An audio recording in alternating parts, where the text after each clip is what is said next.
Then we get into the elevator and it goes up one floor and the elevator's door open and this janitor like looks in and I'm having a contraction during that time and he's watching me and then he steps in the elevator and I'm making all the noises of a woman who is about to push out a baby. And I'm thinking, I'm about to pull down my pants and deliver my own baby in front of this man. Like, read the room. Like, don't step in the elevator with us. I'm Kayla Heater, follower of Jesus, wife and mother of 6 children, Christian childbirth educator and doula, and your host of the Surrendered Birth Stories podcast, where we share God-centered birth stories, evidence-based birth education, and our pursuit of surrendering our birth plans to God. Let's get started. Hey everyone, happy Monday. I hope your week is off to a great start. And then every single time I say that, I realize that people don't always listen to this on a Monday. I need to stop saying that. We've had a very full, jam-packed several days here. If you listened to last week's episode, you know that last week started with my husband's 40th birthday, which was really big and fun and great. But our 5-year-old, now 5-year-old, his birthday is just 5 days later. So we had another birthday this week, and the rest of our birthdays, well, I would say are more spread out. The more kids we have, the less spread out they are becoming. But he turned 5, and we do this thing in our family where I always throw everybody a first birthday party. So everyone gets a first birthday party. You know, they're a baby, and we show all their monthly pictures and have their baby book out, and we do a little theme, and they eat their smash cake and, you know, all the things. It's a first birthday party. So it's fun, and the family and friends come, and it's great, and it's a big celebration. But then after that, we don't do any more birthday parties for them, like 2, 3, 4 years old, because they're not really old enough to know what a birthday is or to understand what's going on or ask for anything or stuff like that. But by the time they hit 5, typically, they have caught on as seeing, you know, siblings parties or being invited to other parties, and they are ready to have their own birthday party. And so when that happens, that's when we throw them like their first big birthday party. Well, this year, our 5-year-old, he's our 4th child. He was turning 5 and he was excited, you know, for his first big birthday party. And we tried to explain to him that we couldn't have it on his actual birthday because his birthday was on a Thursday. And that day we actually had, my in-laws were in town. My father-in-law was part of a swimming competition locally. Well, it was like a national, I think it was called the U.S. Masters. It was a national swimming competition, but it was here in Greensboro at the Greensboro Aquatic Center. So he was in town for that. So we actually went to see him swim that day at 2 different events at 2 different times. And then later, my other son, my oldest son, had a baseball game. So poor True spent his birthday like ping-ponging to different events. Now, we still tried to make him feel special. He got to pick out all the meals he wanted for the day, which he chose Chick-fil-A for every single meal, breakfast, lunch, and dinner, which was hilarious.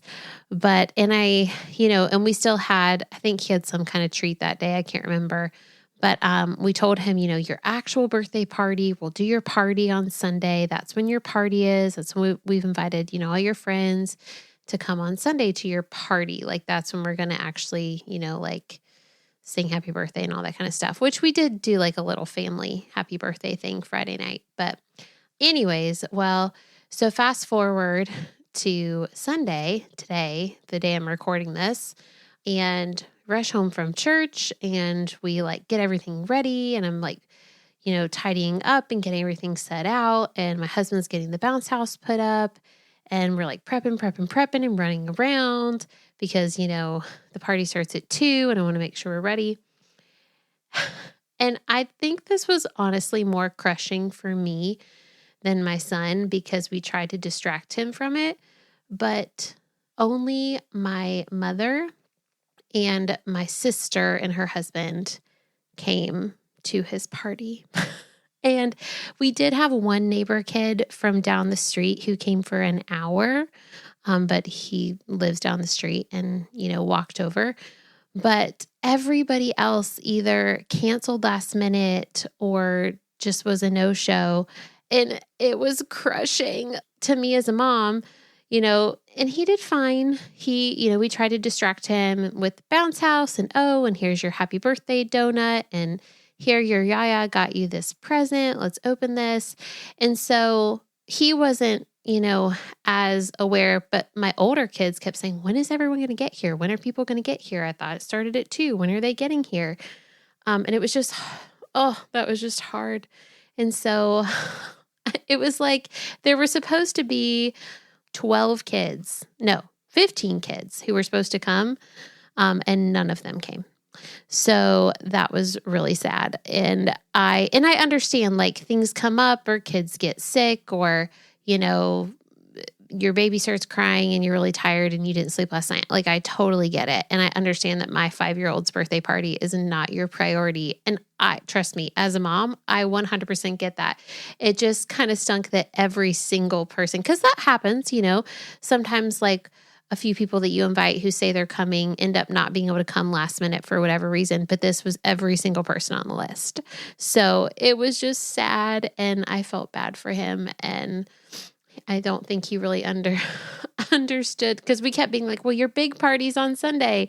And then I think he's kind of like, well, how is this any different from what we did on Thursday night with our family who was already here? So anyways, hoping that True has a actual big birthday party next year, and it will probably help that his dada is not turning 40 next year and having a big party the weekend before. Those two events just happened to butt right up against each other. So that was unfortunate. But anyways, I love you, True, and I'm so glad that you are 5 years old. Okay. Something that would be great, wonderful, wonderful gift, if you will. Not for me, it's not my birthday, but for my husband who just turned 40. I would love it if you guys would take a minute to leave a review for the show. I know we have so many more new listeners who have never left a review before, because I can see how many downloads we have a week versus how many reviews we have. So if you have never left a review for the show, it would be such a gift. It's a free, quick, and simple and easy way that you can just support this show is simply by leaving a review. So when you scroll down on Apple Podcasts to ratings and reviews, you can tap the 5 stars to rate it, but then you can also click right underneath of it where it says write a review. And it just takes a couple minutes of your 24 hours of your day just to write a simple review of the show. It helps get this show in front of more people. So it will suggest this show to other people who are looking for things similar to this. So I just hope that you guys who haven't done this yet would take a minute out of your day just to do this. It would be super helpful. And I would love to I love reading new reviews. So if I get a new review, I like to read them on the show. So that would be great. And if you don't want me to read your review on the show, just include that in your review. Say, please don't read this on the show. And I won't. Okay, let's jump into this week's episode. When you've already had 3 babies and 2 home births, you plan to have your next baby at home as well. But what do you do when your water unexpectedly breaks early and there's thick meconium in it? You have a decision to make. Do you decide to stay home where you prefer and had planned to birth with the small risk of meconium aspiration? Or do you decide to go to your least desirable location, the hospital, just in case? Which decision is God giving you peace about? Find out as Jennifer shares her 4th birth story today and how it all played out.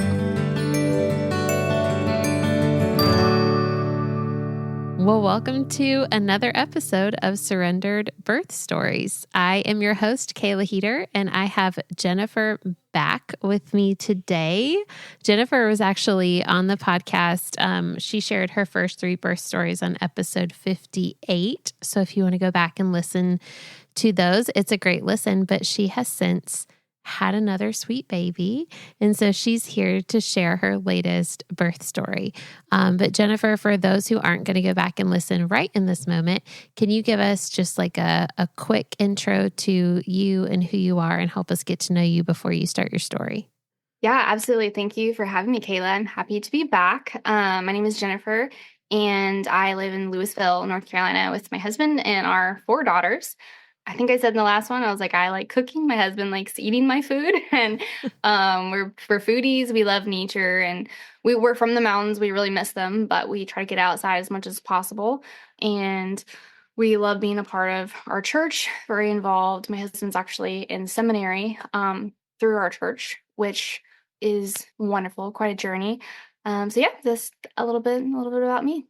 Well, take us back. You had just had your 3rd baby, Laurel, Yes. and you were in the midst of postpartum with her. hmm So, how about we start the story there? Okay, so I had a wonderful water home birth. You can listen to that. It was long and hard, but it was wonderful. And I would say she was generally a very content baby. Like she had her moments, but for the most part, she was a really content baby. And so postpartum just went really well because of that. And like I had been working with my last 2 full time, and this time I was kind of more part time. So that helped with postpartum because I didn't have as many eminent responsibilities that I had had previously. And so, yeah, she was like an excellent napper. Like I'm like 4-hour naps, which is wild right from the start. Slept well at night. And so I felt well rested. And it was just like, it felt like the first time for our family kind of ever, because we got married and started having kids, where life didn't feel super chaotic. So of course we had another baby, but um, but it really did, and it was like postpartum was so great, and we were getting out and doing a lot of stuff because I had a little bit more time because of not working as much. But it was interesting, when you have a lot of kids and you're in a public place and you're like counting them, like you're like 1, 2, 3, you're counting them. Well, I kept doing that, and it was like I'd count to 3, and it was like someone was missing. Like I kept feeling like I should be counting more. Like I just had this feeling like someone's missing, and that kept happening. And my husband and I, we talked about that, but we were both like, "Oh, no, like, we should rate, right?" And so, like, that was our plan, but I had expected my cycle to come back later. So, my first was earlier, but I was working away from her. My second, I exclusively breastfed her, so it didn't come back for, like, 11 months. So, I had, like, anywhere from, like, 7 to 11 in my head, which I think with how well she slept and, like, us physically being apart, because like, she didn't like contact naps, like, she wanted to be put down. I should have thought through, like, "Oh, my cycle's gonna come back sooner because my body's not as attached to this baby as my last, who was, like, constantly being worn and nursing." So, I didn't think through that, but in hindsight, that makes a lot of sense to me why it came back earlier, and I think that just in general, which I'm sure you, like, can elaborate on this, with each baby, like, it's more likely to come back earlier. So anyways, we weren't taking any precautions, and then I got a couple months into postpartum, I got some bleeding, like spotting, and it reminded me exactly of my implantation bleeding that I'd had with my first.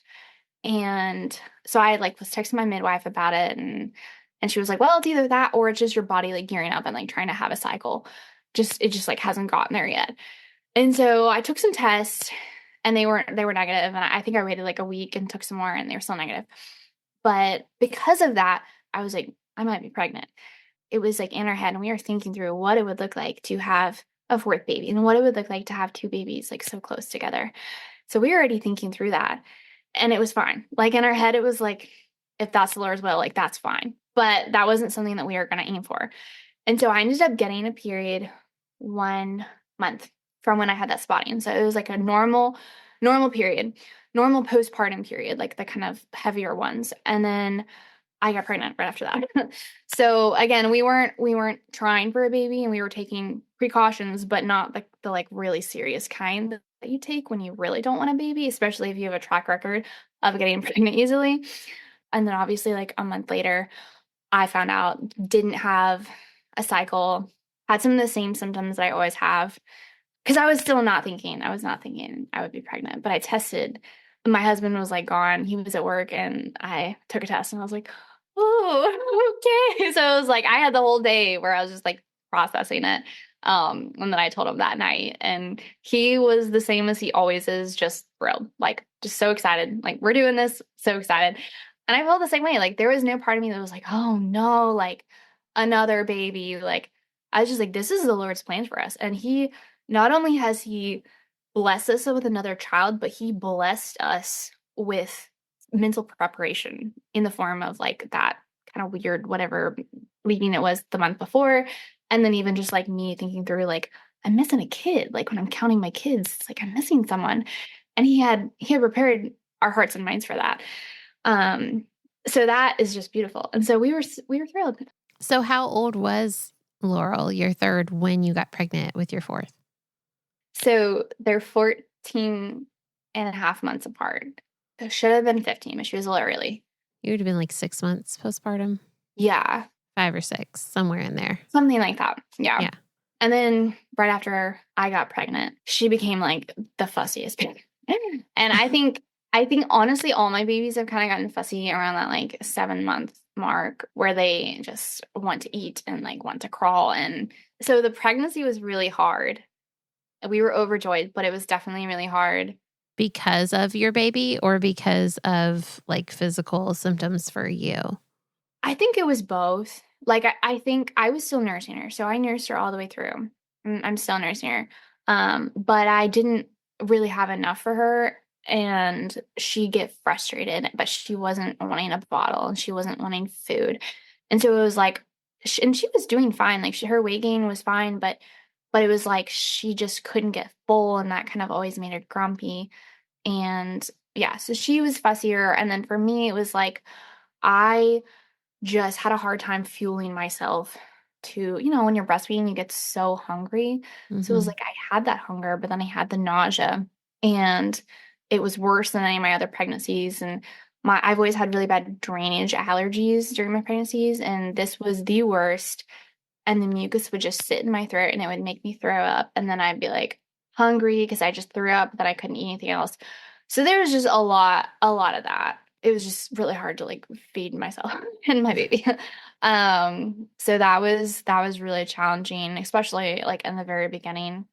And then towards the end, so I had this with my third. I'd had like this weird varicose vein situation, but it hadn't started till like the third trimester with my third, Laurel. And then I got that same issue with my fourth, starting in like 14 weeks, and it was worse. And so it was basically in one leg, I had varicose veins going like from my groin all the way down to my ankle. And initially they only hurt after intimacy for like a 24-hour span. But then it got to where they just hurt all the time. And it would be like after intimacy, I have to pop up my leg for 24 hours and I can't even stand. Nothing helps. No compression things help. They actually made it worse. And it was just like this throbbing pain. So I had that my whole pregnancy with her. Oof. And it was really hard because I just needed to prop up. But then I had this like 1-year-old who she wasn't walking yet, but she was climbing everything. She climbed everything and was constantly falling and getting hurt. And I had to take care of her and the 3-year-old and 6-year-old. So that was really, really hard. But I got through it. The Lord was merciful, and I got through it. And so yeah, it was just like I had never heard of that until it started happening halfway through my third. And then I kind of expect that this is just something, a trial that I'll experience during pregnancy. Like the varicose vein situation, you mean? Yeah. And I know there's like surgeries that you can get. Did it get any better postpartum? Yes. Okay. Yes, it did. It goes away. It goes away for me. It's gone away. Like you can't see them, or is You it can just that see they don't them, hurt but they don't anymore? hurt, except for when I'm on my period now.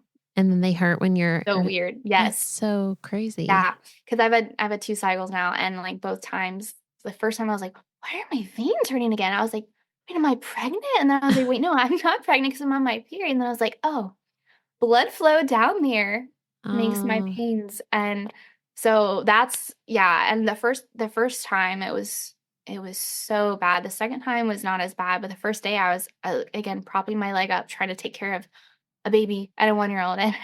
And so it's been something where my husband and I have been like, we've had to like, that has taken us by surprise. I'm like, I might have to like hire help like for those 2 days. once a month. Yeah. Or something, because I don't know. We'll see how it goes. And so yes. Mm, But for the most part, it's not a problem postpartum. okay.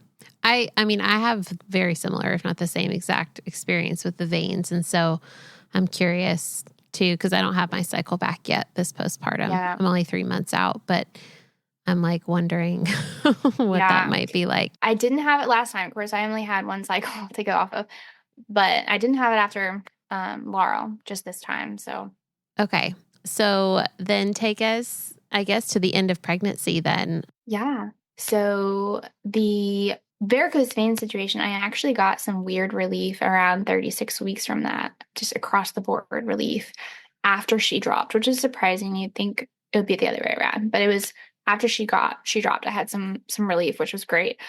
So she was born at 38 and 3. And I was expecting that she, couldn't go earlier. Like obviously my first two were in the 39. That was kind of what I was expecting, like in the 39. My third was late, but there was some timing that was off between the ultrasound and what I said, which I actually originally projected her due date. So I was planning a home birth as I did with my last two. And my third daughter, we had her in her bedroom. It was just the most peaceful thing. But Laurel was still in a floor bed in our room. And I had intended to move her to the big girl's room before the baby came. But I was just kind of like dragging my feet because it was just so easy to put her to sleep in our room. She did so well, and I was worried that something different would mess her up, and I just needed my sleep. And so I just drug my feet on it. And my plan was to make that happen like that week. Like I was like in the next couple of days I was gonna do it, but it didn't happen. She came a little bit earlier than I had in my head. So I was laying down nursing Laurel to sleep, and I always got like obviously a lot of cramps when I would nurse, especially at the end. The last 2 days I had just extreme pressure.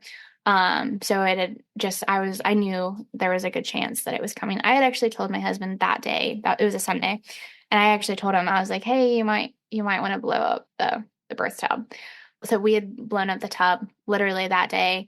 And while I was nursing her, I felt like a pop. And I was like, I'm pretty sure that's my water. And then 30 seconds later, I felt like another pop. So obviously it was like both sacks, which is pretty cool. They feel like the two different.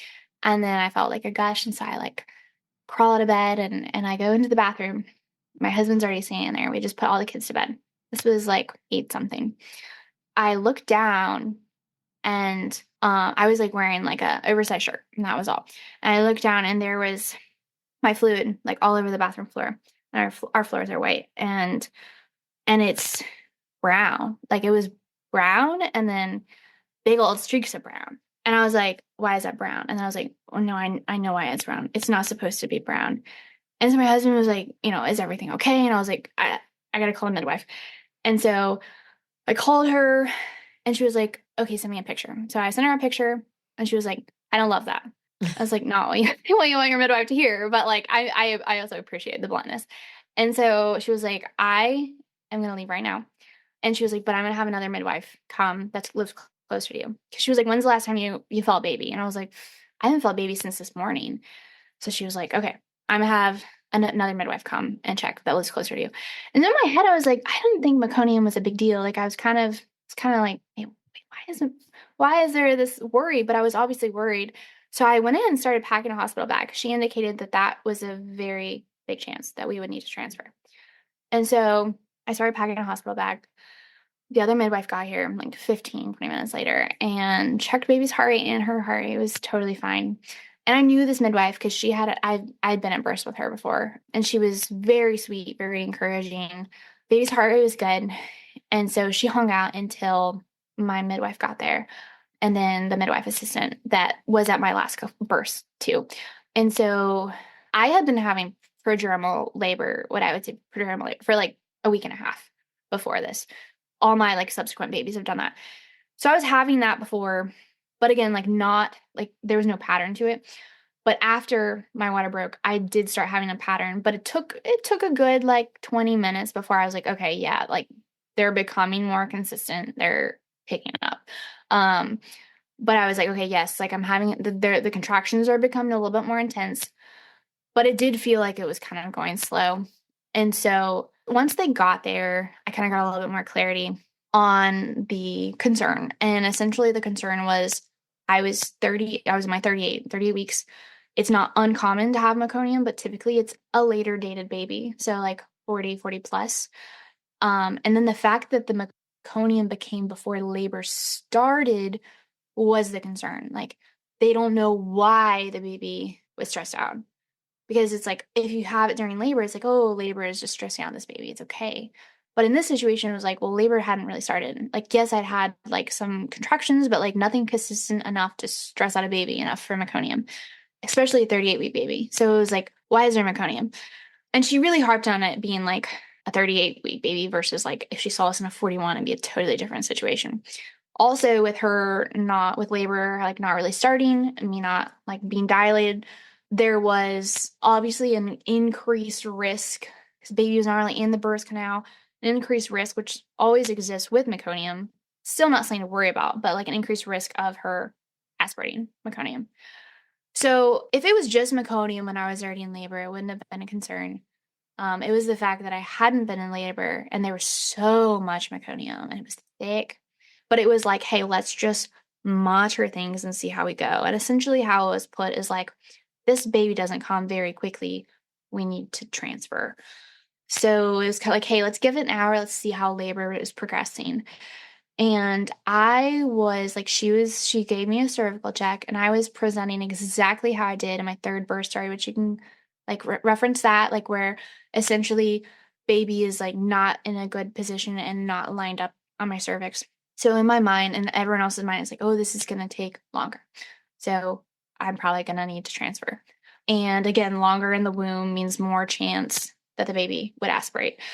And there's things that they can do, and they laid out what would be done if we were to give birth at home, but then it would still mean a transfer. And I'm like, I would rather transfer now than after birth if something happened. And but then there's still the unknown of like, well, why is she having meconium in the first place?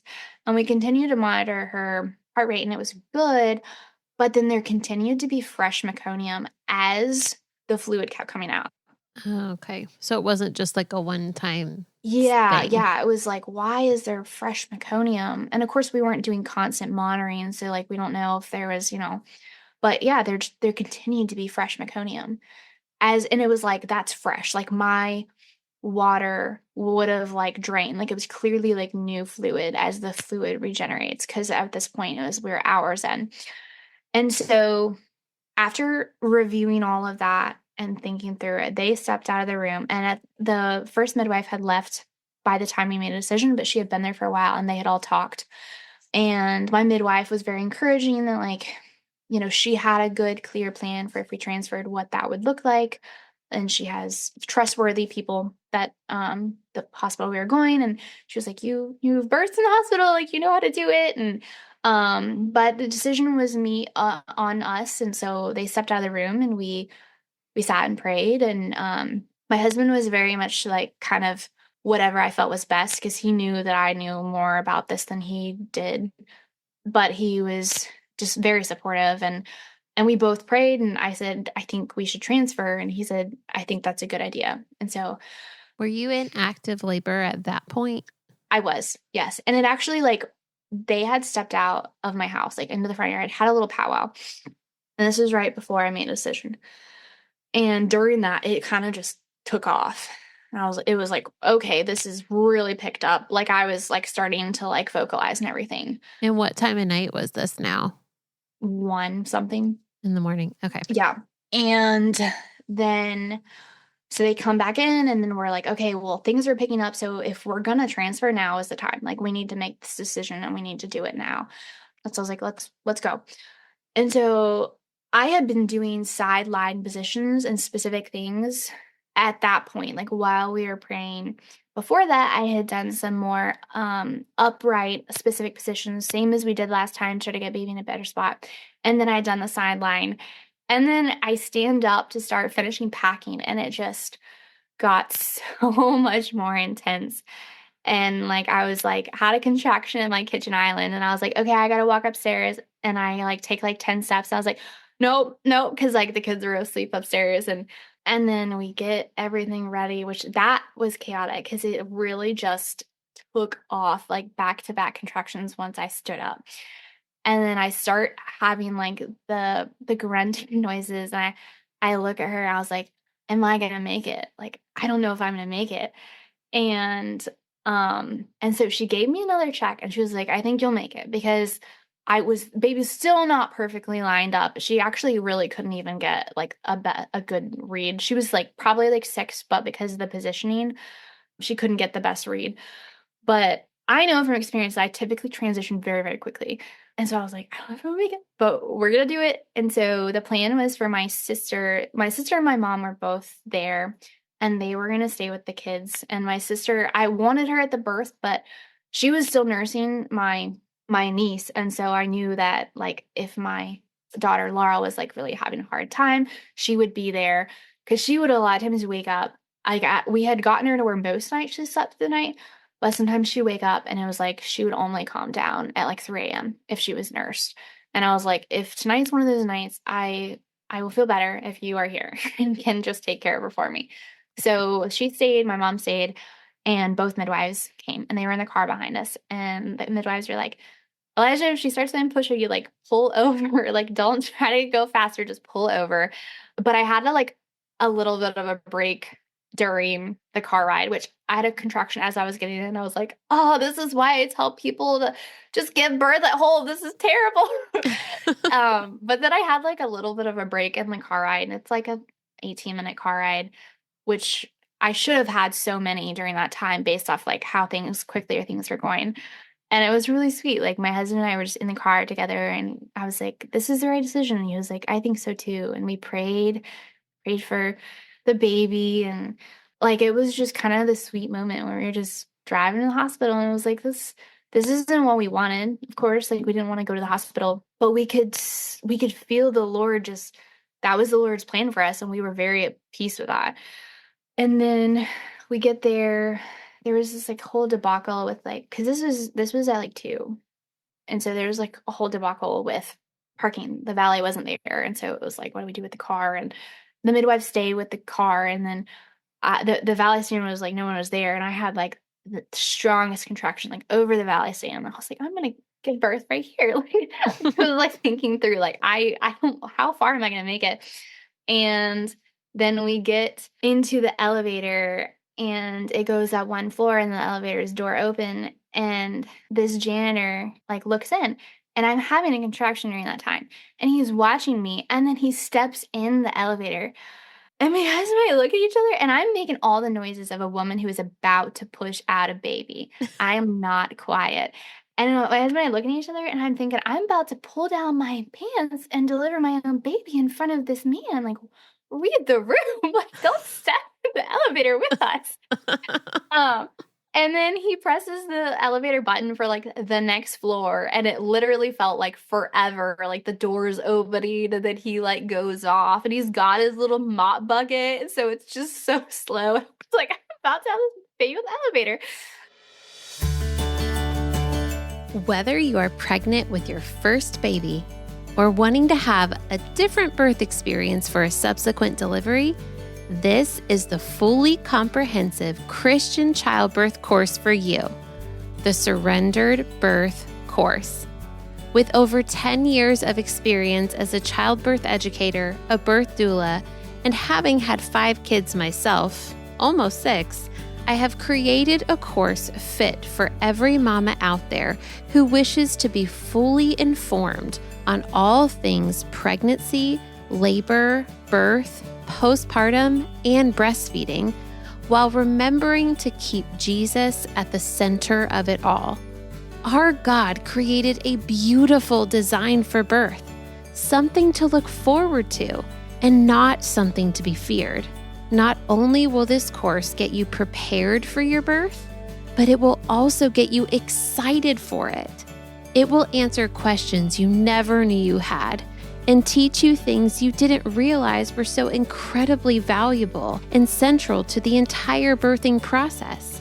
I've had numerous couples on their second, third, or even fourth babies who've taken this course and said how incredibly glad they were and that they learned so much more than they ever thought they would. With over 12 hours of video content, 5 modules, numerous lessons, detailed PDF printout notes, and endless resources, we dive deep into pregnancy, labor, the risks and benefits of interventions, inductions, immediate and extended postpartum for both mom and baby, everything you need to know about breastfeeding, and basic newborn care. This course covers everything. Once you've taken the course, I am available to you for any questions you might have during a monthly live Q&A Zoom call exclusive to our online course audience, as well as through email. The course is on demand, so as soon as you purchase it, you'll be able to start right away and re-watch any lessons as many times as you need. Whether you are planning a medicated hospital birth or an unmedicated birth at a birth center or home birth, this course will prepare you in every way that you can be prepared.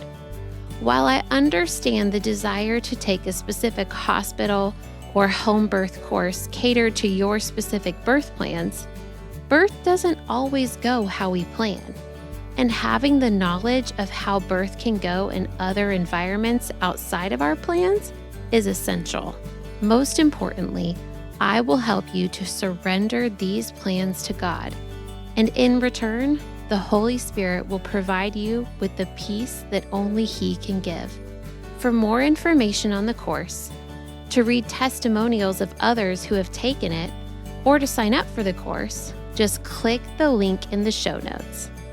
And lastly, remember, just like we say here every week on the podcast, learn all that you can, make the best plans, and then leave it in God's hands.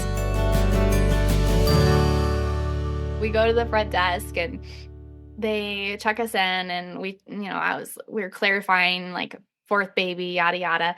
And then she was like, okay, well, the receptionist was actually like, y'all gotta hurry. Like, she was like yelling on the radio, like, y'all gotta hurry. And then the nurses come out and they were just so nonchalant, and they were like, do you want a wheelchair? And I was like, no. Like, and I didn't say no because I was like totally fine. I said no because I was about to push out a baby, but that didn't click with them. They take me to the triage room, and this one nurse, she was there for the whole thing. She was horrible. I mean, I've met so many wonderful nurses, and this nurse was really horrible.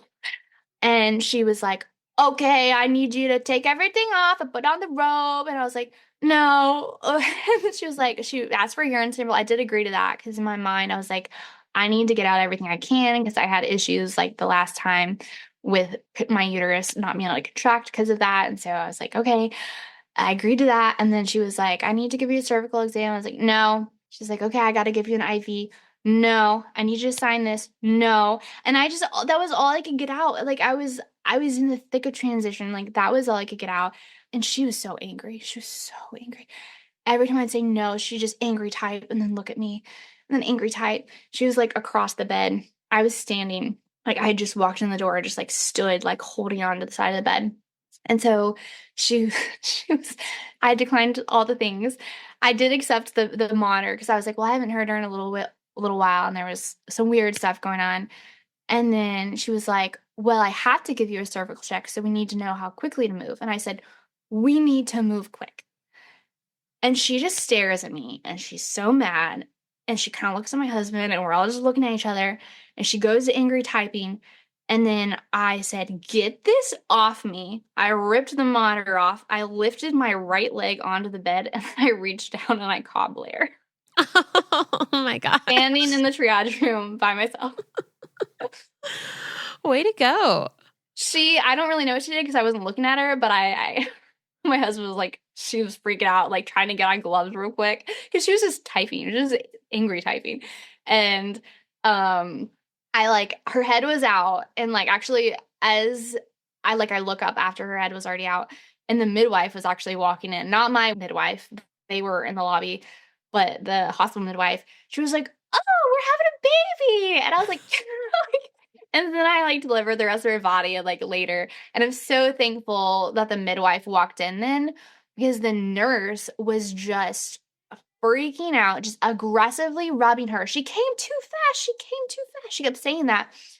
And like it was taking me a second because I had like a sweater on. So I was like trying to get everything off so I could like get her on my chest. And part of the monitor was like still on me. So I like scooped her up and I was like, "She's fine, she's fine." But I was like glad the nurse or the midwife was there because she was like reiterating that, like, she's fine. She was crying, her color was great. There was nothing weird with the cord. Like everything was good. She was totally good. I could tell, and the midwife could tell. And so the midwife was trying to reassure the nurse. The nurse was like so freaked out, and she was like, "She didn't grunt, and she came too fast, and we've got to stimulate her," and like all this stuff. And I was just like, "No," like.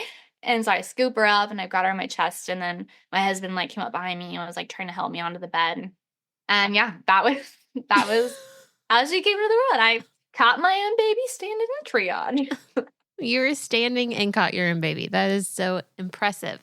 It was Like, wild. just like having given birth before, having the stamina to stand up while you're doing such an intense thing. And then to have like the strength to like catch and not drop her like in that moment.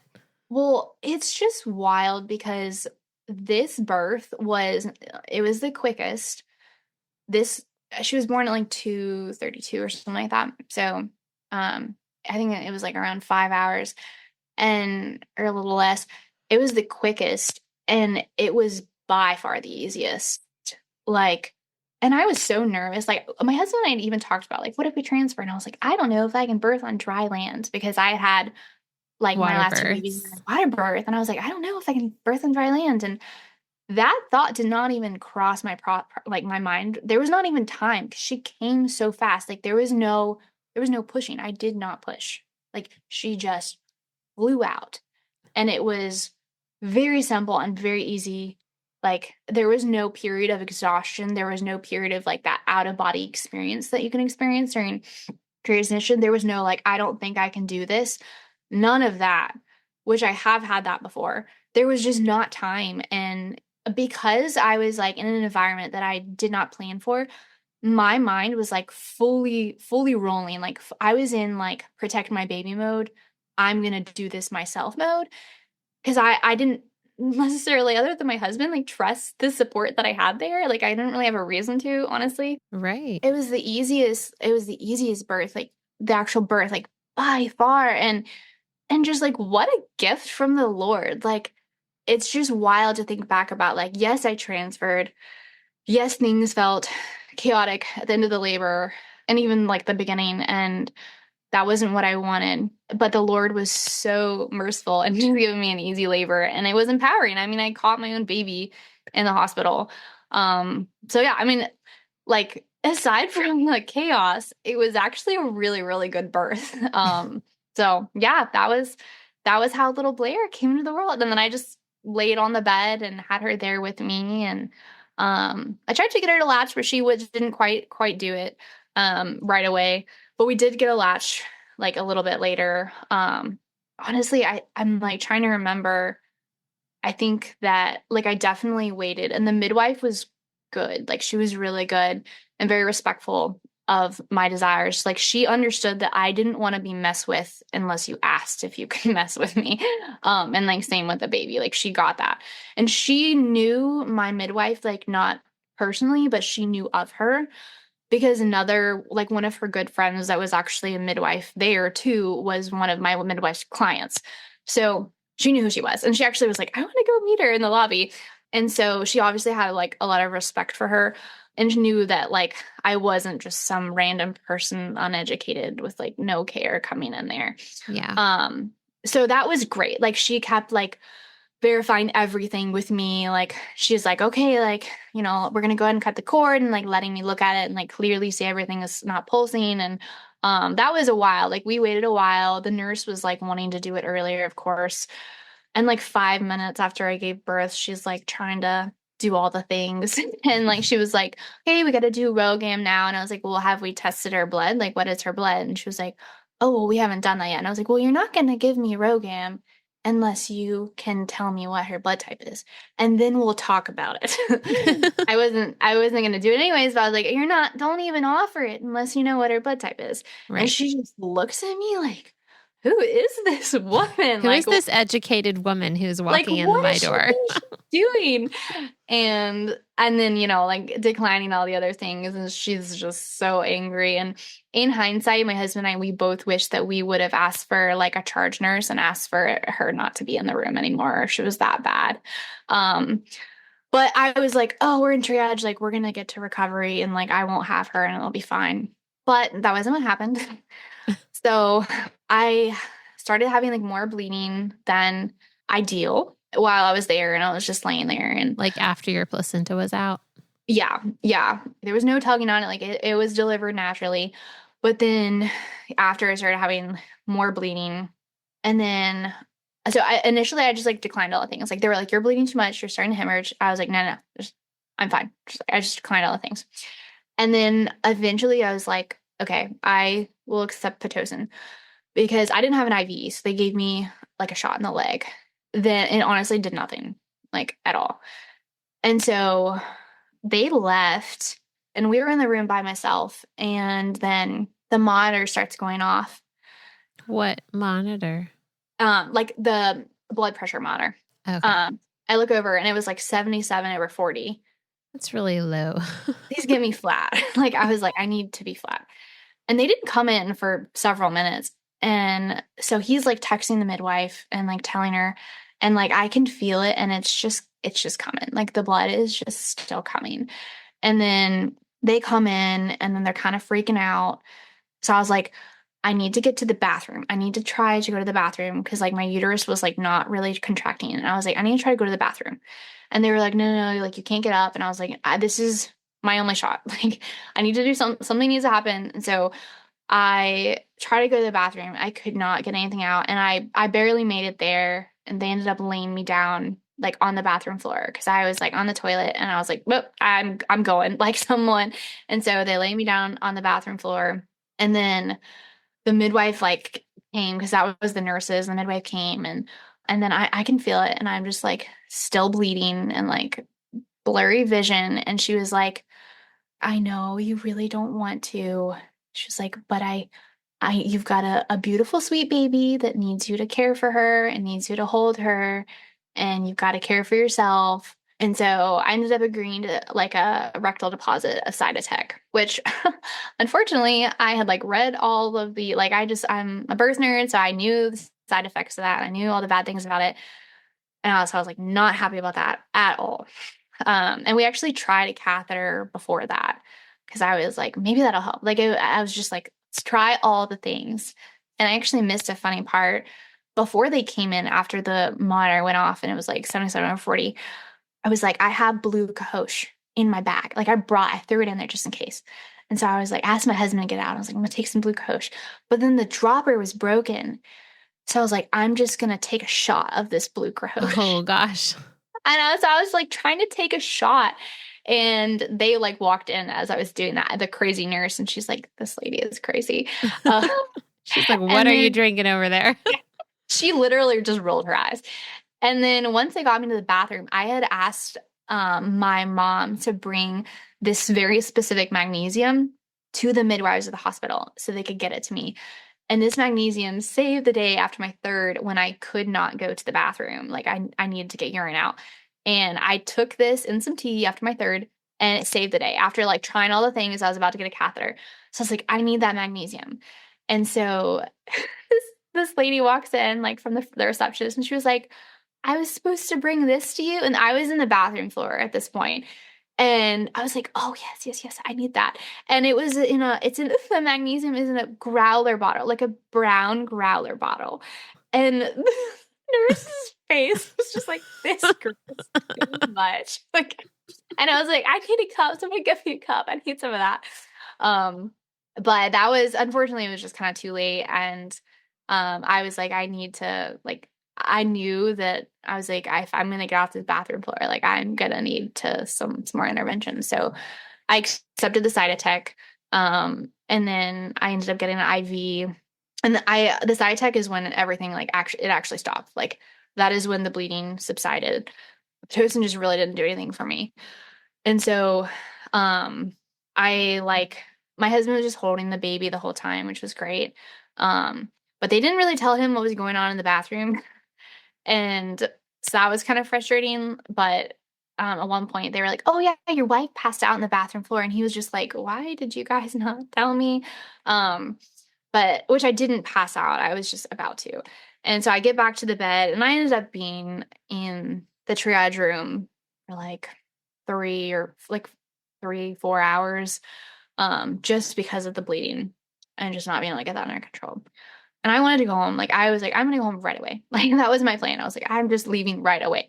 And I told the midwife that, and someone was like, oh, if there's meconium, you have to stay for 48 hours. And I was like, that's not happening. That's not happening.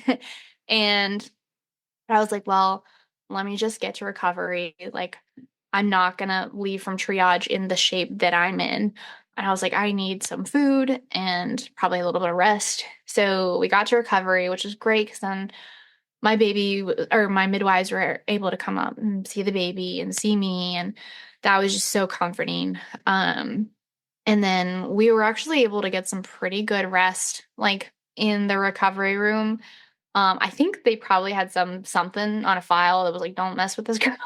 I was like, don't go in that door. Yeah, because very few people came in, and so I was like pleasantly surprised compared to like my last hospital birth of the amount of people that came in. But there was still the whole rigmarole, and I was hoping, I didn't care about myself, but I was hoping the baby could not leave AMA against medical advice.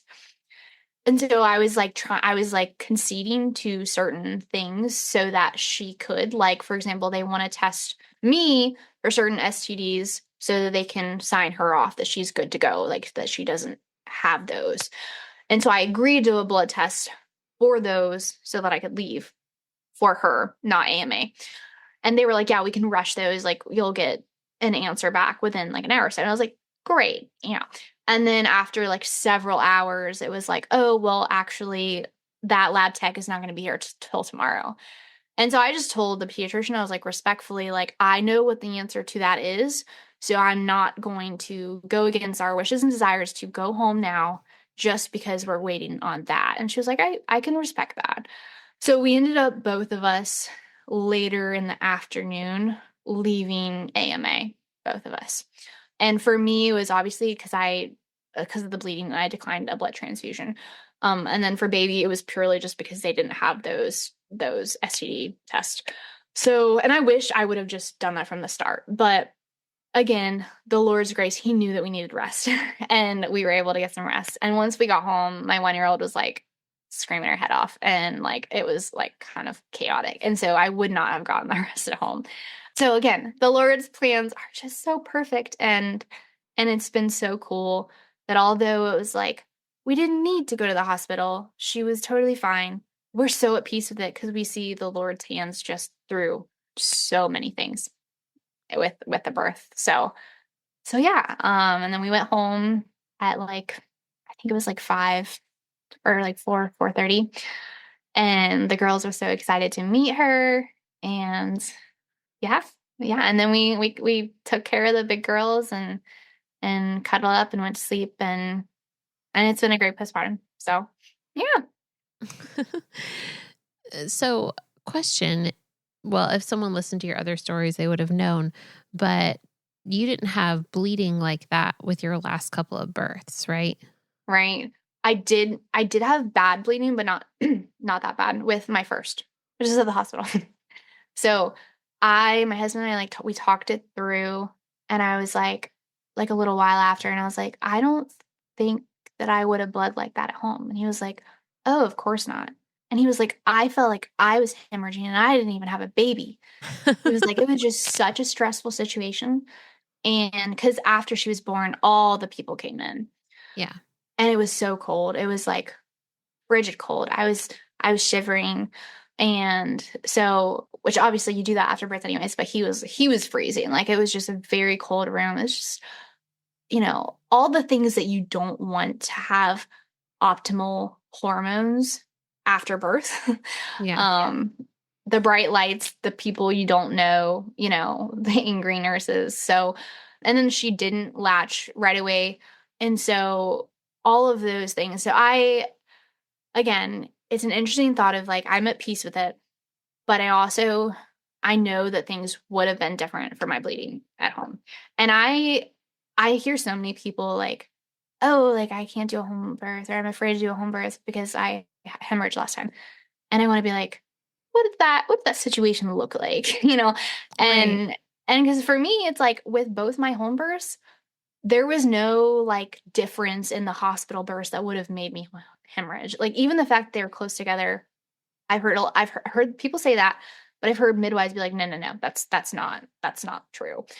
And so there was no reason why my home births, there's no like factual reason. But when you look at like what the hormones that function and what allows the uterus to contract, that oxytocin, there was no oxytocin going on because of the chaos in that room. And yeah, I mean, I know that if I was at home, it would have been different. And so in the future, it's like we're gonna take that in consideration when we choose our birth choices. And if we need to transfer, it's like that is something that we're going to not expect, but we're gonna be wary of because clearly my body does not do well in the hospital. Because I did have bleeding, I had Pitocin the first time around. It was not as bad, but my body clearly likes the setting of that safe feeling of being home with providers that you know and you trust and everything. And so yeah, it's interesting how people, I feel like they don't quite understand that. And I had Hmm. heard like when I had interviewed my midwife for my second, because of the bleeding with my first, she had said hemorrhage is not very common at home. And now that it's come full circle with the 4 bursts, I'm like, yeah, it makes sense. It makes sense. And even if I had bled that much, and it was a severe hemorrhage, they were very upset that I was not accepting a blood transfusion. I just had some convictions there. And so even if I'd had that at home, the care wouldn't have been different. And what people don't understand is midwives, they carry those prescriptions for emergency uses too. So like everything that I received at the hospital, they could have done for me at home. So the care wouldn't have been different. Again, I don't think that would have happened. And we would have started with, herbs first. And I like wasn't really able to do that. Cause like once they came in, it was like, okay, like so I never did get the blue cohosh, but I was like trying to take a shot. I got like the littlest bit, but there's just other things that they would have started with and they would have done before. But I do not believe that I would have had that hemorrhage at home at all. So super interesting. Yeah, you make a great point because I hear that all the time too. Well, I had a Right. hemorrhage with my first and never be able to have a home birth. Well, that's not true because you Yeah. probably had a hemorrhage because of the hospital. Like Yeah. whether it was the Yeah. environment or whether it was the induction you agreed to Yes. unnecessarily and all the things. So, Yes. yes. And I had heard somewhere on a birth podcast somewhere, maybe Birthing Instincts or somewhere else, that if you're unmedicated, Pitocin is actually not as effective on you. It's true.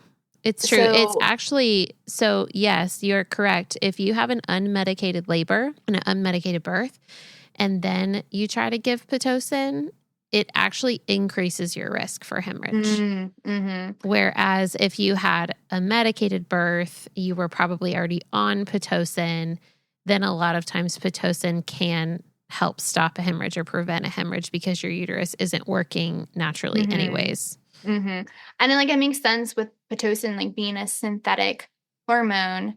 If you're messing up, if you have that natural hormone process, and that's messed up. It makes sense.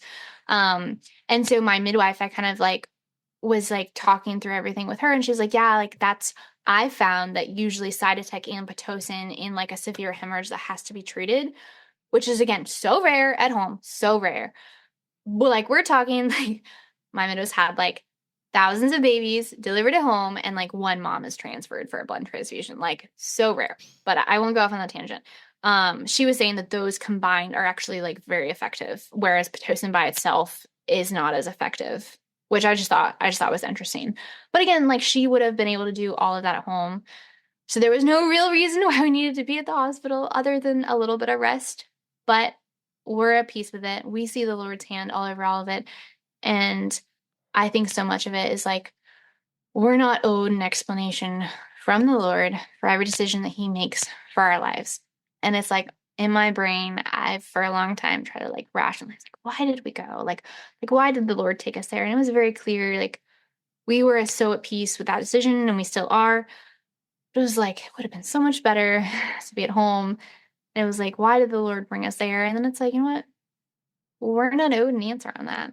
And just like I tell my 6-year-old, like, I can't give you an answer to literally everything that, you know, I can't justify every single thing I'm asking you to do. It's the same thing with the Lord. Like, I can't demand for him to give me like the scientific evidence of why we went, because she was totally fine. But obviously she was giving clear signs that there was something wrong. And so in our minds, it was like, there's a perfectly good hospital right down the road. And home birth was the best option. But now there's clear signs that our child is in distress. So home birth is no longer the best option. I'm still all about the home birth, and that'll be what we do for future babies. But we're very at peace because we did make the best decision with the information that we had at the time. And we still don't really know, like there was no weird thing going on with the cord, but she is like so grabby. Like she like came out just like clinching stuff. And so our best guess, and this was what the midwife said, was like, this is probably what's going on. She was just squeezing her own cord and stressing herself out, like cutting off her oxygen, stressing herself out. That's our best guess. So, but we really don't know. And the midwife there was like, I don't know. Like, I don't know, but it's okay. She's totally healthy, and we're just so thankful. We're so undeserving to have another beautiful, healthy baby. So, yeah. Well, I appreciate you coming on here and sharing. That means a lot to me. And I'm so glad that it ended the way that it ended and not with meconium aspiration, because it's very scary. Yeah. Just goes to show you how rare that is as well, even when you have meconium as thick as yours was in the water. Mm-hmm. Was there anything else you wanted to share? Any advice you wanted to give? I know you did last time, but just wanted to give you the opportunity if you wanted to. I mean, I think everything I said last time, just about like, it really matters who you hire. Like, like making sure that that person will fully support you in whatever decision you make. We made the decision to go to the hospital, but if we had stayed, they would have supported us in that decision too. And that's why that's part of what made it an empowered birth, because we made those decisions, and not even necessarily out of fear, but we had time to pray and think through and rationalize everything. And that only happened because we had a good team. And so, yeah, everything I think I said before, just about like, it really matters where you decide to birth, but more so who you hire. And those things kind of go hand in hand. So, yeah. Well, thank you. Thanks for coming on again. I appreciate it. Well, thanks so much, Kayla. Thank you so much for listening to today's episode. You can reach me at Surrendered Birth Services on Instagram, or email me at contact@surrenderedbirthservices.com. Be sure not to miss an episode by hitting the follow button. Also, we'd love for you to leave a written review of the show so that more people's births and lives can be changed by the love of Jesus and the empowerment of accurate birth education. If you really enjoyed this episode in particular, please take a screenshot of it and post it to your Instagram story, tagging Surrendered Birth Services. If you would like to be a guest on the Surrendered Birth Stories podcast, please click the link in the episode show notes to fill out your interest form. Also, if you're interested in taking my childbirth classes, birth consultations, or having me as your birth doula, please click on the link in the show notes to take you to my website for online and in-person options. Just as a reminder, this show is not giving medical advice, so please continue to see your personal care provider as needs arise. We hope you have a great week, and remember, learn all that you can, make the best plans, and then leave it in God's hands.